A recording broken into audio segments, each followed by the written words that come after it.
Hi guys. கடந்த December 2025 release ஆகி 1000 கோடிக்கு மேலே வசூல் பண்ண துரந்தர் படத்தை பற்றி தான் இந்த வீடியோவில் பார்க்க போகிறோம். இதுவரை ரிலீஸ் ஆன ஹிந்தி படத்துலேயும் ஷாருக்கான்ற தவான்ற படம் தான் அதிக வசூல் ஈட்டுச்சு. இந்த படம் அந்த படத்தையே பெண்ணுக்கு தள்ளிடுச்சு. படம் முழுக்க கோர காட்சிகள் ஏராளம். படம் 1.5 மணி நேரம் 2 மணி நேரம் படம் இல்லைங்க, 3 மணி நேரம் படம். இதோட அடுத்த பார்ட்டு இன்னும் கொஞ்ச நாளில் ரிலீஸ் ஆக போகுதுன்னு சொல்கிறாங்க. ஒவ்வொரு இந்திய குடிமகனும் பார்க்க வேண்டிய படம், ரொம்ப ஒர்த்தபிளான படம். படம் ஒவ்வொரு காட்சிகளும் பிரம்மாண்டமாக அமைக்கப்பட்டிருக்கிறது. வாங்க வீடியோக்குள்ளே போகலாம். அதற்கு முன்னாடி நமது சேனலை சப்ஸ்கிரைப் பண்ண மறந்துடாதீங்க. கதை ஸ்டார்ட் ஆகிற காலகட்டம் 1999. இந்த படத்து ஸ்டார்டிங்கில் ஒரு கடத்தப்பட்ட விமானத்தை காமிக்கிறாங்க. அது ஆப்கானிஸ்தானில் அவங்களோட கந்தஹார் ஏர்போர்ட்டில் நிற்கிது. இந்த விமானம் தீவிரவாதிக கடத்தப்பட்டிருக்கிறது. சில தீவிரவாதிகளை விடுவிக்க சொல்லி இந்த விமானத்தை கடத்தியிருக்காங்க. கதை நடக்கிற காலகட்டம் 1999, கிட்டத்தட்ட 27 வருஷத்துக்கு முன்னாடி.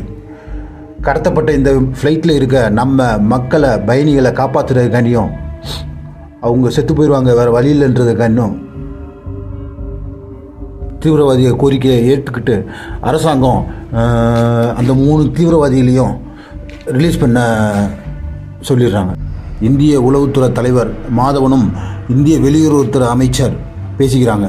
முதல்ல 36 தீவிரவாதிகளை ரிலீஸ் பண்ண சொன்னாங்க. இப்போ வெறும் 3 தீவிரவாதிகள் தான் ரிலீஸ் பண்ண சொன்னாங்க. இதிலே உங்களை பற்றி தெரியல, இவங்க ஃப்ராடுன்னு வெளியுறவுத்துறை அமைச்சர் அதுக்கு பதில் சொல்கிறார். பிஎம்முக்கு ப்ரெஷர் அதிகம். கடத்தப்பட்ட பயணிகளோட குடும்பத்தார்கள் பிஎம்ஐ நேராக போய் சந்திச்சிட்டாங்க. அதனால் பிஎம்கிட்ட வாக்குறுதி கொடுத்துட்டாங்க, அவங்க கேட்குறத பண்ணியாகணும். உடனே மாதவன் இன்னைக்கு காஷ்மீருக்குள்ளேயும் கார்கில்குள்ளேயும் வர்றாங்க, நாளைக்கு ஹைதராபாத்துக்கும் வருவாங்க, சென்னைக்கு வருவாங்க. அப்போ என்ன பண்ணுவீங்க? இதை இப்படியே விடக்கூடாது, ஏதாவது பண்ணணும், பர்மிஷன் கொடுங்க, பாகிஸ்தான் தீவிரவாதிகளை களை எடுக்கணும். அடுத்து நெக்ஸ்ட் டைம் இந்தியாவுக்குள்ளே வர்றதுக்கே அவங்க யோசிக்கணும். நான் ஒரு திட்டம் வச்சுருக்கேன்னு ஒரு ஃபைலை வெளியுறவுத்துறை அமைச்சர்கிட்ட மாதவன் கொடுக்குறாரு. அந்த ஃபைலில் என்ன இருக்குதுன்னு தெரியல, ஆனால் ஃபைல் மட்டும் கைமாறுது. இப்போது 2001 வருஷம் டிசம்பர் 13ஆம் தேதி இந்தியாவோட நாடாளுமன்றத்திலே தீவிரவாதியை துப்பாக்கி சுட்டு நடத்துகிறாங்க. செக்யூரிட்டி எல்லாம் சுட்டு தள்ளிட்டாங்க. பெரிய பிரச்சனையாகுது, கலவரமாகுது. மாதவனும் சம்பவ இடத்துக்கு வர்றாரு. ஒரு வழியாக தாக்குதல் நடத்துகிற தீவிரவாதியெல்லாம் சுட்டு கொண்டுட்டாங்க. மாதவன் அன்னைக்கு சொன்னது சரியாக போச்சு. அன்னைக்கு சென்னைக்கும் ஹைதராபாத்துக்கும் வருவாங்கன்னு சொன்னான். ஆனால் தீவிரவாதி ஒருபடி மேலே போய் பார்லிமெண்ட்டுக்குள்ளே பண்ணிட்டாங்க. பிஎம் ரொம்ப கோவப்பட்டார். இந்தியாவுக்கு உலக அளவில் பெரிய தலைகுனிவு ஏற்பட்டது. பிஎம் சொல்கிறாரு, பதிலுக்கு ஏதாவது பண்ணணும். அரசாங்கம் முடிவு எடுத்துருச்சு. நீ அன்னைக்கு கொடுத்த ஃபைலை நான் இன்னைக்கு படித்தேன். வெளியுறவுத்துறை அமைச்சர், உன் திட்டத்தில் நிறைய விஷயம் இருந்தது. அதில் குறிப்பான விஷயம் என்னென்னா, பாகிஸ்தான் நாட்டையே திவாலாக்குறது. அப்படி பாகிஸ்தான் திவாலாயிருச்சுன்னா அவங்களால தீவிரவாதிகளை ஊக்குவிக்க முடியாது. ஆனால் இந்த திட்டம் செயல்படுத்த முடியாது. ஏன்னா பாகிஸ்தானுக்கு ஏகப்பட்ட பணத்தை கொடுத்து ஊக்குவிக்கிறது அமெரிக்கா. ஆனால் உன் திட்டத்தில் ஒரு அற்புதமான விஷயம் இருக்குது, அதான் ஆப்ரேஷன் துரந்தர். இந்த திட்டத்தை விற்றா நமக்கு வேறு வழியே இல்லை, இதை செயல்படுத்தியே ஆகணும். சரின்னு ஒத்துக்கிட்டாரு வெளியுறவுத்துறை அமைச்சர். ஆப்ரேஷன் துரந்தர்னா வேறு ஒன்றும் இல்லைங்க, நம்ம நாட்டிலிருந்து ஒருத்தரை பாகிஸ்தான் அனுப்பி உளவு பார்க்க வைக்கிறது. அங்கே நடக்கும் திட்டத்தெல்லாம் தெரிஞ்சுக்கிட்டு இந்தியாவுக்கு துப்பு கொடுக்குற வேலை. அந்த வேலைக்கு தான் நம்ம ஹீரோ ரன்வீர் சிங் போகிறாரு. இப்போது கதை நடக்கிற காலகட்டம் 2004. ஆப்கானிஸ்தானில் ஒரு எல்லையில் ஒரு கார் நிற்கிது. அதில் பக்கத்தில் ஒரு ஹெலிகாப்டர் நிற்கிது. அதில் நிறைய பேர் ஏறிக்கிறாங்க. அதில் ஒரு ஆளாக நம்ம ஹீரோவும் ஏறிக்கிறார். ஹெலிகாப்டர் ஸ்டார்ட் ஆகி ஏதோ ஒரு ஊரில் போய் நிற்கிது. ஆப்கானிஸ்தானும் பாகிஸ்தானுக்கு இடையில் ஒரு எல்லை. பாஸ்போர்ட் செக் பண்ணி நம்ம ஹீரோ உள்ளே போகிறார் பாகிஸ்தானுக்குள்ளே. பாகிஸ்தான் தலைநகரான கராச்சிக்கு போகிற பஸ்ஸில் ஏறிக்கிறாரு. ஒரு வழியாக கராச்சி வந்துட்டார். கராச்சியில் லயோரின்ற டவுனுக்கு வர்றார். இங்கே 2 பெரிய கேங்ஸ்டர்கள் இருக்காங்க. அப்பா மகன் 2 பெரிய ஜாதிகள் இருக்கிறது. அப்பா ஒரு ஜாதியை சேர்ந்தவரும் மகன் ஒரு ஜாதியை சேர்ந்தவராக இருக்காங்க. எப்படின்னா, அப்பா அடுத்த ஜாதி பொண்ணை கல்யாணம் பண்ணி மகனை பெற்றெடுத்திருப்பார். அந்த மகன் தான் ரகுமான். அப்பாவும் மகனுக்கு இடையில கேங்ஸ்டார் நடக்குதுங்க. ரகுமான் ஒரு ஜாதி வெறியன். அப்பா வேறு ஜாதிக்கார கல்யாணம் பண்ணிட்டாங்கன்னு சொல்லி அவங்க அம்மாவே கொலை பண்ணியிருக்கேன்னா பார்த்துக்குங்க.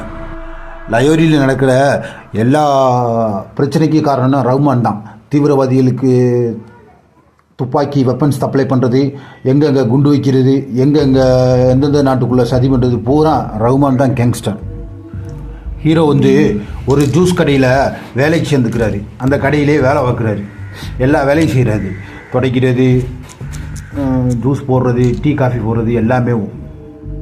அந்த ஜூஸ் கடை ஓனரும் ஒரு உளவுத்துறை ஏஜெண்ட்டு தான். அந்தானே ஒரு வருஷம் ஆயிடுச்சு.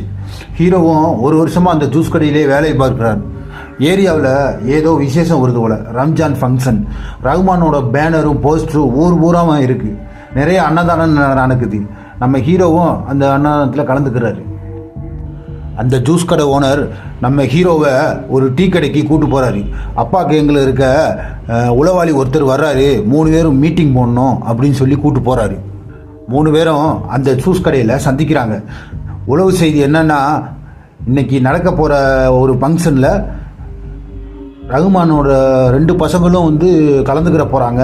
அதில் அப்பாவோட கேங்கு ரகுமானோட பையங்களை கொல்ல போகிறாங்க. அதுதான் உளவு செய்தி. உடனே ஜூஸ் கடை ஓனர் சொல்கிறாரு, இதான் நல்ல சந்தர்ப்பம். ரகுமான் பையங்களை ஹீரோ காப்பாற்றிட்டாருன்னா ரகுமான் கேங்குள்ளே ஹீரோவை நுழைச்சிடலாம். அதான் இன்றைக்கான திட்டம்.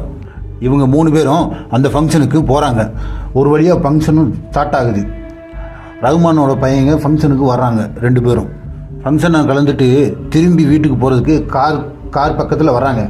அப்போ தான் ஒரு 4 பேர் வராங்க. ரகுமானோட அப்பா கேங்கிலேருந்து பையங்களை கொல்றதுக்கு. திடீர்னு கண் எடுத்து 3 பேரும் சுட ஆரம்பிக்கிறாங்க. பையங்க 2 பேரும் ஒளிஞ்சுக்கிறானுங்க. உடனே ஹீரோ உள்ளே வர்றார். எதிரிகளை அட்டாக் பண்ணி பையனை காப்பாற்றிடுறாரு. ஆனால் என்ன ஒரு கவலையான செய்தினா, மூத்த பையன் இறந்துடுறாரு. இளைய பையனை காப்பாற்றிடுறாரு. ஆஸ்பத்திரியில் மார்ச்சுரியில் மூத்த பையனை வச்சுருக்காங்க. ரகுமான் வர்றார். பயங்கரமான சீன். ஹீரோவை பார்க்குறாரு. உடனே இளைய பையன், அப்பா இவர் தான் என்னை காப்பாற்றினாருப்பா, இவர் இல்லாட்டி என்னை கொண்டிருப்பாங்க அந்த 3 பேரும் சொல்ல, உடனே அவரோட கேங்குள்ளே ஒரு ரகுமான் கேங்குள்ளே ஒரு நம்ம ஹீரோவையும் சேர்த்துக்கிறாரு. ஹீரோவுக்கு 1 லட்சம் பணம் கொடுக்குறாங்க இளைய பையனை காப்பாற்றினது. ஆனால் ஹீரோ அது எனக்கு வேணான்றாரு. சரி ஓகே, ஹீரோ சேஃப்டிக்கு ஒரு புல்லட் மட்டும் கொடுங்கன்னு ரகுமான் சொல்லிடுறாரு. இப்போது இங்கே ஒரு கட்சியோட அமைச்சர் வர்றாரு, செத்துப்போன ரகுமானோட மூத்த பையனை பார்க்குறதுக்கு. ரகுமான்கிட்ட சொல்கிறாரு, இப்போதைக்கு எந்த பிரச்சனையும் வேணாம், எலெக்ஷன் வரப்போகுது, எலெக்ஷன் முடிஞ்சனே பார்த்துக்கலாம் அப்படின்னு சொல்ல. 1997 என்ன நடந்துச்சுன்னு ஞாபகம் இருக்கிறதா? அப்போது என்ன நடந்ததுன்னா, ரகுமானை ஒரு போலீஸ்கார் என்கவுண்டர் பண்ண போகிறார். அப்போது அமைச்சர் தான் போய் காப்பாற்றுறார். அந்த போலீஸ்கார் தான் அந்த ஏரியாவோட எஸ்பி நம்ம சஞ்சய் தத். இப்போது ரகுமானோட பிள்ளையோட இறுதிச் சடங்கு முடிஞ்சு எல்லாம் துக்க விசாரிக்க வர்றாங்க. அமைச்சரும் வர்றாரு. அமைச்சர் ஒரு ஃபோனை ரகுமான்கிட்ட கொடுக்குறாரு. அந்த பக்கம் பேசிட்டு இந்த நாட்டையோட தலைவர் போல் இருப்பார் போல். அமைச்சர் சொல்கிறத கேளுப்பான்னு சொல்லி ஃபோனை வச்சுட்டாரு.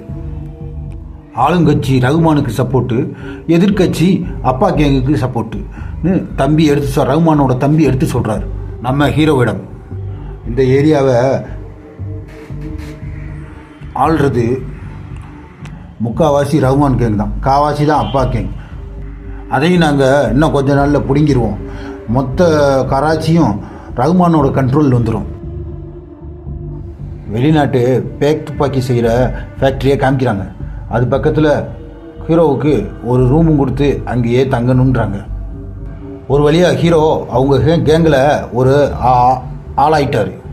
இப்போது ரகுமான் சொல்கிறாரு, நியூஸ் கேட்டிங்களா, நம்மளெல்லாம் கோலன்றாங்க, அப்பா கேங் சம்பவம் பண்ணிருச்சு, பையன் ஒன்றுமே பண்ணலை, என்ன பண்ணலாம், ஏதாவது செய்யணும். ஹீரோவை பார்த்து கேட்க, பண்ணலாம், இப்போ பண்ணலான்றாரு ஹீரோ.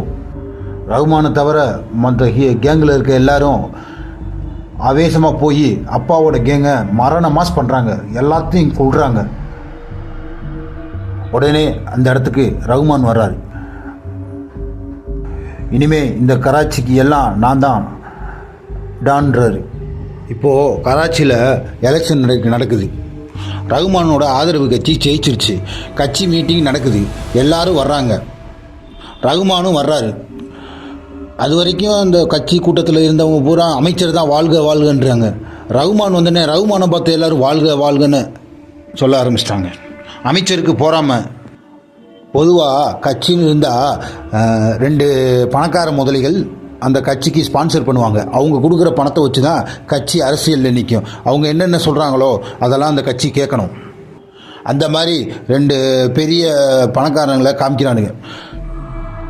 உடனே அந்த பணக்கார ரகுமானை பார்த்து கேட்குறாங்க, உங்கள் ஆதரவு இல்லாமல் இந்த கட்சி ஜெயிச்சிச்சு, பேசாமல் நீங்கள் ஒரு கட்சி ஆரம்பிக்கலாமே.